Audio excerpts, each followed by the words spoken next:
பிப்ரவரி 8 ஞாயிற்றுக்கிழமை. வல்லமை தேவை. என் பிதா வாக்குத்தத்தம் பண்ணினதை இதோ நான் உங்களுக்கு அனுப்புகிறேன். நீங்களோ உன்னதத்திலிருந்து வரும் பலனால் தரிப்பிக்கப்படும் வரைக்கும் எருசலேம் நகரத்தில் இருங்கள். லூக்கா 24:49. இன்றைக்கு எங்கு பார்த்தாலும் தேவனுடைய பிள்ளைகள் வல்லமைக்காக ஏங்கி நிற்பதையும் அபிஷேகத்துக்காக காத்திருப்பதையும் புது பலத்தால் நிரப்பப்பட வேண்டுமென்று விரும்புவதையும் பார்க்கிறோம். வல்லமை தேவை தேவா, வல்லமை தேவை தேவா, வல்லமை தாரும் தேவா, இன்றே தேவை தேவா, எப்போ தாரும் தேவா என்று பாடுகிறோம். ஆம், நமக்கு உண்மையாகவே வல்லமை தேவை. பாவத்தை ஜெயிக்க வல்லமை தேவை. சத்துருவை கீழ்ப்படுத்த வல்லமை தேவை.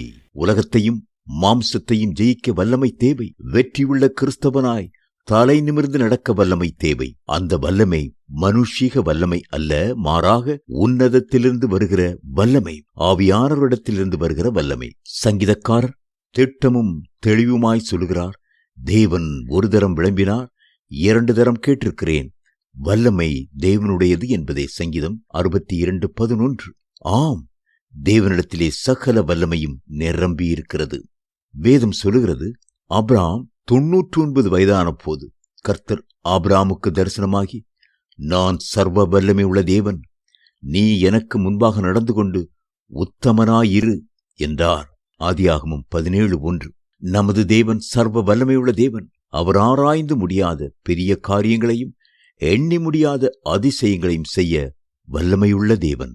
அவரால் கூடாத காரியம் ஒன்றுமில்லை. நீங்கள் ஜெபிக்கும் போது கர்த்தர் அந்த வல்லமையை உங்களுக்கு தருகிறார். உன்னத பலத்தினால் உங்களை நிரப்புகிறார். பரிசுத்த ஆவி உங்களில் வரும்போது உன்னதமான தேவனுடைய வல்லமையை நீங்கள் சுதந்திரித்துக் கொள்கிறீர்கள். உங்களுக்கு வல்லமையின் மேல், உன்னத பலத்தின் மேல், அபிஷேகத்தின் மேல் பசிதாகம் இருக்கிறதா? அதற்காக ஏங்கி எதிர்பார்த்து தேவ சமூகத்தில் வருகிறீர்களா? அந்த வல்லமைக்காக உபவாசம் இருந்து ஜெபிக்கிறீர்களா?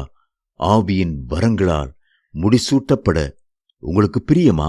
கர்த்தருக்கு காத்திருப்பது புது பலனை நமக்குள் கொண்டு வருகிறது.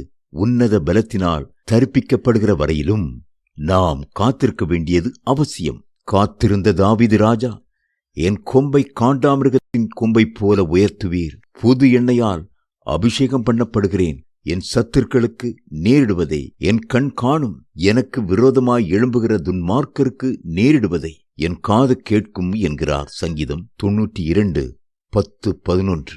இந்த ஜெபத்தை தொடர்ந்து தாவீதுக்கு எல்லாமே ஜெயம்தான். தேவ பிள்ளைகளே, உங்களை பலப்படுத்த, தம்முடைய வல்லமையால் நிரப்ப கர்த்தர் ஆவலோடு இருக்கிறார்.